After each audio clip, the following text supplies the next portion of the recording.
Nah, ini mental yang menurut saya kurang begitu ada di pengusaha muslim, terutama UMKM hari ini. Ya, jarang bergaul, sibuk jualan, sibuk di toko, ya, sibuk bikin order segala macam, merasa ya udah yang penting kita produksi, ya udah yang penting kita buat, ya udah. Begitu produk yang nggak laku ngeluh, ya, begitu ada tantangan ini itu, kemudian ngerasa dunia kok nggak adil gini-gini. Ya kamu nggak berteman gitu loh. You nggak ngasih waktu untuk bergaul, kamu nggak ngasih investasi waktu untuk bangun networking.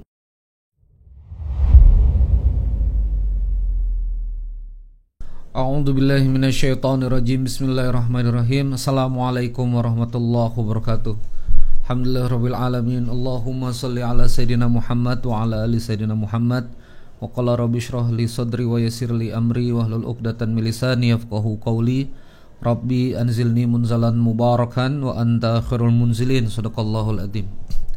Kawan-kawan sekalian yang dirahmati Allah Subhanahu wa taala, alhamdulillah kita jumpa lagi dalam episode pembelajaran kita, episode ke-32 Quranic Insight for Entrepreneur. Ini adalah channel yang memang didedikasi untuk teman-teman pengusaha muslim, ya, yang kemudian niat untuk belajar bisnis, ya, belajar manajemen, tapi kemudian mengambil energi dasarnya dan mengambil inspirasinya dari Al-Qur'anul Karim. Insyaallah bersama saya Randy Saputra, dan saya juga menyampaikan bahwa tayangan ini atas kerjasama kami, ya, dengan kemudian Masjid Studio Masjid Al-Fat li Tahfidzil Quran. Ini adalah pondok santri tahfidz, ya, yang dimana 120 santri belajar gratis di sini, dan semoga kawan-kawan yang menyaksikan di sini mengalir pahalanya bagi juga sahabat-sahabat yang kemudian berwakaf dan kemudian mendukung, mensupport program di Masjid Al-Fat. Baik kawan-kawan sekalian yang dirahmati Allah Subhanahu wa taala. Hari ini topik kita adalah kiat membangun network atau kiat membangun jejaring bisnis, ya, kiat membangun jejaring bisnis. Kenapa tema ini menjadi penting dan tema ini ingin saya sampaikan kawan-kawan sekalian? Begini. Waktu kita kemudian membangun sebuah pergerakan bisnis, teman-teman sekalian, ya, kita kemudian membangun sebuah pergerakan bisnis, maka ada beberapa aset, ya, ada beberapa sumber daya resource yang kita butuhkan, ya. Ketika bisnis itu mau kita putar, ya, ada beberapa sumber daya resource yang kita butuhkan. Apa aja sumber daya itu, teman-teman sekalian? Yang pertama, sumber daya ini terkait dengan ide dan gagasan. Nah, ini. Jadi yang paling mahal dari sebuah bisnis sebetulnya adalah di ide dan gagasannya. Ya. Mana market yang mau saya layani, mana segmen pelanggan kemudian yang mau saya kirim jasa saya, produk saya, ya. Value seperti apa, produk seperti apa yang mau kita sampaikan, itu terkait sama ide gagasan. Jadi kalau misalnya bangun bisnis, yang pertama harus kita miliki itu secara sumber daya, yaitu sumber daya juga. Ide itu sumber daya juga, itu adalah gagasan. Maka sumber daya itu nggak selalu tentang uang, nggak selalu tentang tanah, nggak selalu tentang pabrik, tapi ide dan gagasan itu juga dia sumber daya. Nah, berikutnya teman-teman sekalian, baru setelah ada ide dan sumber daya, itu SDM, manusia, people. Nah, ini hati-hati juga. Banyak orang punya ide besar, kenapa nggak tereksekusi? Karena nggak punya sumber daya memadai. Kenapa kemudian Quranic Insight for Entrepreneur ini secara program dia bisa jalan? Karena ada ide gagasannya, ada manusianya, ya. Ada sayanya sebagai talent, ya, ada teman-teman editor, ada teman-teman produser, ya. Jadi ada idenya, ada manusianya yang mampu ngejalanin itu. Dan manusia ini, teman-teman sekalian, didukung dengan facilities. Ini yang kemudian kita sebut dengan tangible, ya. Tangible asset. Apa sih tangible asset itu? Aset yang kemudian bisa dipegang, aset yang kemudian bisa disentuh. Ya, saya ini pelan-pelan ya. Berarti tangible asset, apa aja itu tangible asset itu? Ada uang. Ya, di sini berarti ada uang, misalnya butuh pabrik berarti ada pabrik, ada mesin. Kalau misalnya YouTube ini berarti studio, ada equipment. Ini seperti kamera, ada sound, ya, ada mic, dan semuanya itu adalah facilities tangible asset. Jadi ada manusianya, ada facilities tangible assetnya. Di situ ada uang dan seterusnya yang kemudian masuk pada bisnis bercampur dengan ide tadi itu, ya. Ide di sini juga termasuk nanti turunannya adalah bisnis model. Positioningnya mau kemana, ya, brand arsiteknya mau gimana. Nah, ini adalah ide di sini. Ya, kalau people di sini jelas lah, manusia, ada expert, ada para expert, para ahli, ada para staff, ada yang eksekusi di lapangan, ada middle management, ada middle management, ya, ada low staff dan seterusnya. Ini supaya tereksekusi. Nah, ini adalah bagaimana sebuah bisnis jalan. Tapi teman-teman sekalian, ada ide, ada manusia, terus kemudian ada facilities dan seterusnya. Tapi ada yang dilupakan, aset yang keempat, dan ini yang ingin saya buka di kesempatan kali ini itu adalah network. Anda juga butuh network, Anda juga butuh jaringan, Anda juga butuh network. Kita juga butuh harus kenal siapa. Kalau bahasa kita sekarang ordal, ya, orang dalam. Sebetulnya definisi orang dalam itu nggak selalunya jelek gitu loh. Karena orang dalam itu kan nggak selalu anda sogok kan. Ya, misalnya saja Alfat ini pondok, dia butuh, nah ini saya ya, nih langsung aja nih, dia butuh Al-Maksum, ya. Sorry, dia butuh air mineral, air mineralnya Al-Maksum, ya. Jadi kalau di Bandung ini famous sekali ini Al-Maksum, ya, perusahaan muslim yang masya Allah tabarakallah, kita cukup apresiatif dan cukup salut lah. Di Ranca Ekek pusatnya. Nah, berarti kita butuh supply nih pondok nih. Pondok ini beli kemana Al-Maksum ini? Pondok ini, berarti pondok ini akan beli ke yang dia kenal, iya kan? Yang dia kenal. Mas Romat ini kenal sama siapa? Distributornya. Banyak yang jualan Al-Maksum, tapi kemungkinan kiainya akan beli pada yang kenal. Ya kan? Kita tuh relatif kan, ketika butuh kan ingatnya pada yang kenal gitu loh. Ya, saya misalnya diundang ngisi training corporate, ngisi taklim corporate, itu kan yang kenal. Apakah banyak yang bisa ngisi taklim corporate? Bisa jadi banyak. Ya, dan bisa jadi juga ada perusahaan, ada corporate yang sebetulnya membutuhkan upgrading, membutuhkan kajian, tapi nggak kenal sama saya, jadi nggak ngundang saya. Ini kan masalah network. Ya, jadi kenapa orang mau beli produk kita? Kenapa kemudian kita bisa masuk di jaringan yang baru? Kenapa kemudian kita bisa dapatkan order? Apalagi kalau bisnis Anda B2B, ya, itu kita butuh network, butuh jaringan. Nah, ini adalah juga bagian dari aset, ya. Nah, sehingga pada kesempatan kali ini kita akan belajar dari mana Quran ngajarin kita tentang dari mana Al-Qur'anul Karim ngajarin kita tentang networking ini. Kita masih berada di Quran surah Yusuf, ya. Tapi kali ini karena di episode kemarin saya sudah banyak mengajarkan ini secara mendetail, maka pada kesempatan kali ini saya review aja.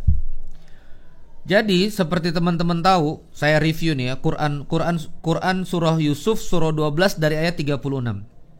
Jadi seperti kawan-kawan tahu bahwa Nabi Yusuf alaihissalam, ya, dari bawah sumur menjadi raja, salah satu kisahnya yang kemudian membawa Nabi Yusuf menjadi raja adalah ketika Nabi Yusuf dimasukkan ke dalam penjara karena difitnah. Nabi Yusuf bertemu dengan dua pemuda. Nah, ini saya gambar pelan-pelan, ya, supaya ingat, Nabi Yusuf ketemu dengan dua pemuda. Ini kita lihat sosok-sosok yang disebut dalam Al-Quran. Berarti ada dua orang pemuda di dalam penjara. Sahibai sijni. Di dalam Quran sahibai sijni, dua orang pemuda yang di dalam penjara. Yang kemudian dua orang pemuda ini minta takwil mimpi dan kemudian takwil mimpinya itu tepat. Satu orang ya, ini kemudian mati disalib. Satu orang kemudian dia meninggal ya, tidak keluar dari penjara karena menjalani masa hukuman. Satu orang selamat. Yang selamat ini teman-teman sekalian, kalau kita lihat dalam kisahnya, kemudian ya, ini saya bawa ke sini. Kemudian dia bergaul dengan elit. Nah, jadi dia bergaul dengan elit. Al-Mala. Ini elit ya, Al-Mala. Waqala Al-Mala. Jadi raja waktu itu berkata kepada raja berkata kepada elitnya. Ini kita lihat nih ya di sini ya. Jadi 36 wa dakhala mahu fatayan. Ada sosok anak muda. Lalu kemudian di sini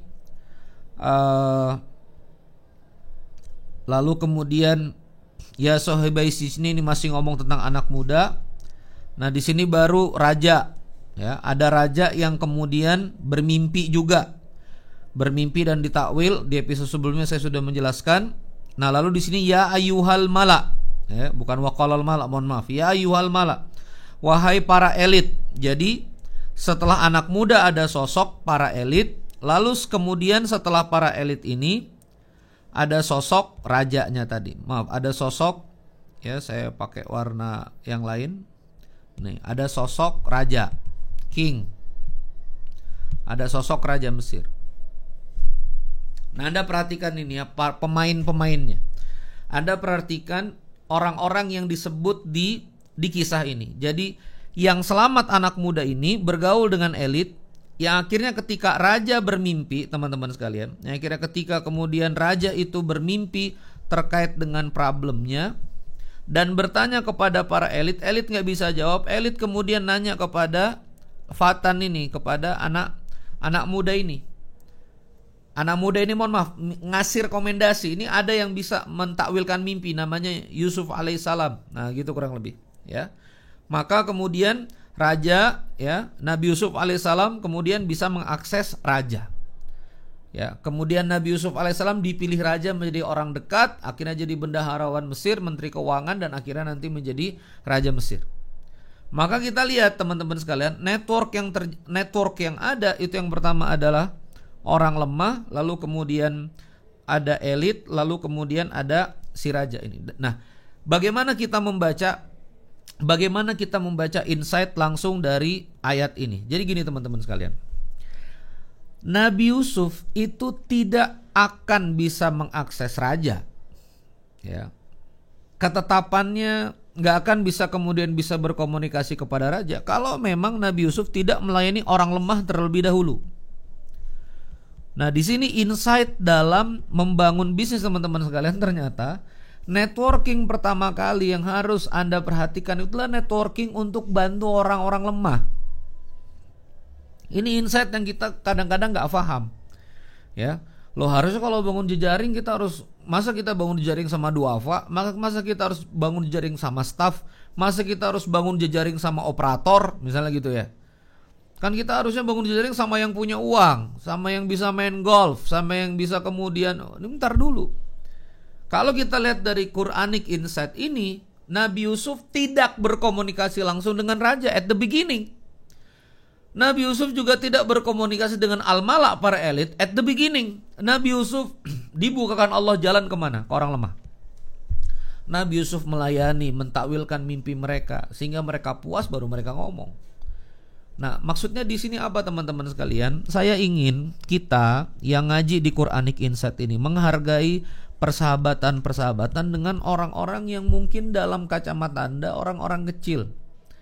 Orang-orang yang menurut Anda tidak punya pengaruh tapi dia baik. Orang-orang yang menurut Anda tidak terkenal tapi dia sayang sama Anda. Itu perlu disahabati teman-teman sekalian. Karena kita nggak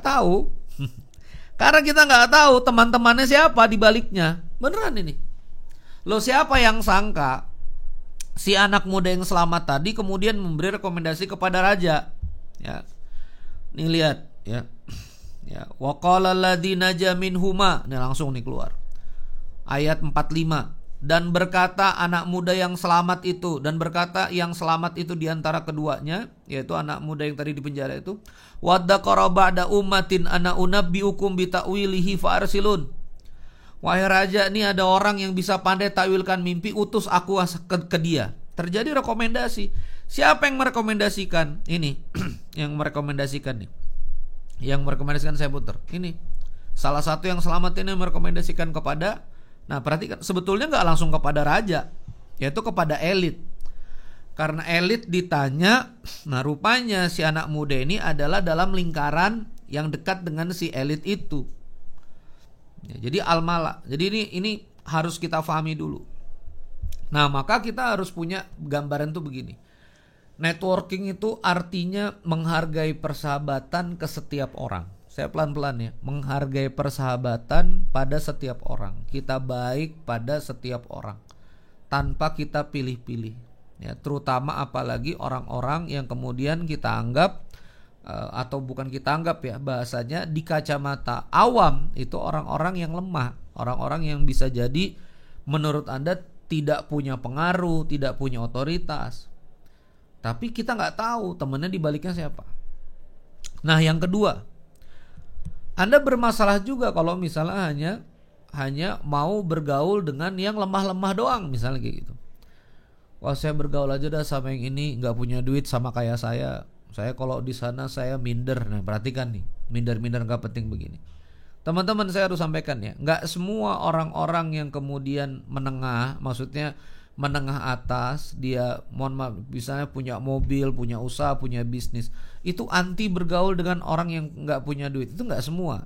Bahwa ada orang-orang kaya yang sombong, iya. Tapi apakah semuanya kemudian nggak peduli sama orang-orang lemah? Enggak. Gitu loh. Maka poin yang kedua teman-teman sekalian adalah bagaimana teman-teman juga harus juga membangun persahabatan dengan orang-orang yang dalam kaidah Quran disebut al-mala tadi itu. Ini kan disebut nih al-mala ini. Apa sih orang-orang al-mala itu? Dia nggak raja, tapi dia adalah segmen tertentu yang punya pengaruh, segmen tertentu yang misalnya dalam kelas di masyarakat ya, walaupun kita nggak menganut sistem kelas di masyarakat, tapi kemudian bisa jadi punya keilmuan ya. Al-mala itu kan di masyarakat kita bisa jadi dia kemudian relatif bisa jadi entry point pada hal tertentu. Ini juga perlu ditemenin. Makanya saya positif ya, saya tuh positif kalau misalnya teman-teman punya program nih, saya punya program komunitas nih misalnya ya. Ini saya sebut aja langsung ya, langsung sebut merek. Misalnya ada beberapa sahabat-sahabat saya yang ikut Harley Davidson Club Indonesia HDCI. Nanya sama saya, Ustaz gimana saya ikut HDCI? Menurut saya bagus gitu loh. Anda nggak apa-apa misalnya beli motor Harley, dengan motor Harley itu bisa masuk komunitas dan akhirnya Anda kenal dengan beberapa orang, dan akhirnya dari perkenalan itu membangun kebaikan, nggak apa-apa kan. Urusan kemudian ada baik tidaknya program atau misalnya tindakan setelahnya kan sebetulnya masing-masing personal, masing-masing orang ya. Jadi kalau misalnya teman-teman mau bergabung ke komunitas ya, itu juga adalah bagian yang kemudian ada paradigmanya di dalam Al-Quran, ada insight-nya. Kenapa saya berfokus pada poin 2 ini? Bukan berfokus ya, sedikit menjelaskan perlahan pada poin 2. Karena ada beberapa kawan-kawan pengusaha muslim tuh yang secara nggak sadar tuh anti bergaul sama orang-orang pengaruh. Ya, malas paling dia begini. Anda jelek sangka gitu loh. Itu yang saya nggak cocok gitu loh. Anda persangkaannya jelek sama orang. Itu yang saya nggak pas gitu. Paling nanti dia gitu. Paling nanti mobil saya dihina. Saya kan nggak punya jam tangan semahal dia. Bentar dulu, Anda bergaul juga belum. Ya ngobrol aja dulu, bangun aja persahabatan. Dan banyak kok orang yang welcome, sangat banyak. Saya banyak melihat persahabatan pengusaha-pengusaha tuh yang skalanya itu ambivalen gitu, besar dan kecil gitu. Saya juga melihat. Saya juga banyak melihat pengusaha-pengusaha besar tuh yang sayang sama pengusaha-pengusaha muda yang punya kompetensi. Saya ketemu. Ya. Jadi ayolah buka diri Anda untuk kemudian yang kedua ini adalah al-mala tadi itu. Dan yang ketiga yang disebut di dalam Al-Quran ini setelah orang-orang elit ini tentu si rajanya. Nah rajanya ini kalau dalam istilah ini, dalam istilah networking disebut dengan kingpin. Jadi sosok yang kemudian punya otoritas kuat dan penentu. Ya. Anda mau supply pipa, ya kan, misalnya ke perusahaan oil and gas. Ini siapa kingpinnya? Kan gitu. Nah, itu berarti rajanya. Dalam kaidah Quranic Insight ini dia berarti rajanya. Anda mau nyuplai catering, siapa nih yang purchase catering? Nah, itu berarti dia yang ngambil kebijakan. Ya. Tapi untuk mencapai kemudian akses itu, maka logika network dalam Al-Quran ini harus Anda jabanin, ya. Sama orang lemah baik, ya. Lalu kemudian sama teman-teman, oh ada pelatihan, oh ada komunitas, ikut. Oh ini bagus nih ada komunitas pengusaha muslim. Bahkan kalau misalnya harus bayarnya wajar-wajar aja, untuk akomodasi, untuk hotelnya dan segala macam bayar. Ya, malah sebetulnya kalau ada komunitas berbayar itu malah lebih bagus. Artinya apa? Komunitasnya terfilter, komunitasnya tersaring. Silakan ada komunitas yang gratisan, boleh gratisan, tapi kalau ada komunitas yang tersaring, ya tersaring gitu loh. Jadi ada komunitas gratisan, ada komunitas yang memang sudah terfilter, tersaring. Nah, lalu ada kingpinnya ini, ada rajanya ini. Ya. Nah, ada rajanya ini baru nyampe ke sana. Nah, sehingga teman-teman sekalian yang dirahmati Allah Subhanahu wa taala, itulah yang kemudian kita harus pahami. Saya akhiri topik kita pada kesempatan kali ini. Ketika kita bergaul teman-teman sekalian, itu sebetulnya kita itu bisa menemukan siapapun. Kalau dalam bahasa antropologi itu maksimal tuh cuma 5 kali salaman. Misalnya saya ke Presiden Obama, itu sebetulnya saya kenal dengan salah satu pemilik startup di Indonesia dan dia pernah ketemu Obama ngobrol. Jadi kalau saya salaman sama dia, dia salaman sama Obama. Jadi saya sama Obama itu kan cuma 1 kali salaman aja. Ngerti ini maksudnya? Nah dunia itu selalu begitu. Dunia itu kemanapun hanya 5 kali salaman. Coba sebut. Misalnya bahkan misalnya siapa gitu ya yang kemudian di dunia nih, Elon gitu misalnya, Elon Musk itu. Saya sama kawan saya itu dekat sama Pak Luhut, Pak Luhut sama Elon. Jadi saya sama Elon cuma selang 2 orang. Kan kayak gitu aja. Salaman sama kawan saya ke situ langsung ke Elon Musk. Nah, maka dari itu teman-teman sekalian, saya pengen membangun paradigma. Kita nggak pernah tahu turunan atau lapis ketiga persahabatan kita tuh kita nggak pernah tahu. Jadi kalau misalnya ini persahabatan kita pertama salaman, kita nggak pernah tahu di baliknya yang keduanya siapa. Kita nggak pernah tahu di baliknya yang ketiganya siapa. Itu insight dari Al-Quran, Quran surah Yusuf. Ya, bersahabat dengan 2 anak muda di dalam penjara, tapi salah satu dari mereka malah membawa Nabi Yusuf kenal dengan raja. Masya Allah tabarakallah. Itu yang saya bisa sampaikan kawan-kawan sekalian. Semoga ini insight-nya menggugah teman-teman sekalian. Maka dari sekarang gak boleh pilih-pilih persahabatan. Ya, oh gak kaya gak ditemenin. Oh ini gak ada pengaruhnya, terus kamu gak baik sama dia. Jangan. Bangun persahabatan. Jadi jangan milih. Termasuk juga jangan milih itu apa? Oh saya maunya bergaul sama yang uangnya mirip-mirip sama saya. Saya mau gaul sama yang pengaruhnya juga sama kayak saya, yang gak gitu-gitu amat. Tapi kemudian Anda menutup diri pergaulan pada sebetulnya akses yang terbuka. Kawan-kawan bisa ikut komunitasnya, kawan-kawan gak ikut. Kawan-kawan bisa ikut pelatihannya, kawan-kawan gak ikut. Kawan-kawan sebetulnya bisa bayar, kawan-kawan juga akhirnya gak memutuskan untuk join. Nah ini yang kemudian bermasalah. Nah maka dari itu nih sekalian menjadi preview Saya sedang membangun Rofa'a Community, ya. Rofa'a Community ini komunitas pengusaha muslim. Silakan kawan-kawan nanti tinggal klik di bawah ini ada link kajian premium bersama URS dan Rofa'a Community, join Rofa'a Community. Nah, kawan-kawan kemudian bisa klik join Rofa'a Community itu dan nanti akan masuk ke komunitas kami berbasis online, ya. Terima kasih, ya. Saya punya mimpi besar bahwa teman-teman pengusaha muslim ini harus punya wadah yang baik, ya, sehingga network ini, bisnis teman-teman ini bisa maju. Saya tambahin sedikit dari tayangan ini, banyak nih teman-teman pengusaha muslim ini karena pergaulannya terbatas, polos banget, punya produk, jualannya gede, pajaknya nggak diperhitungkan. Akhirnya terkejut dan terusnya terkejut.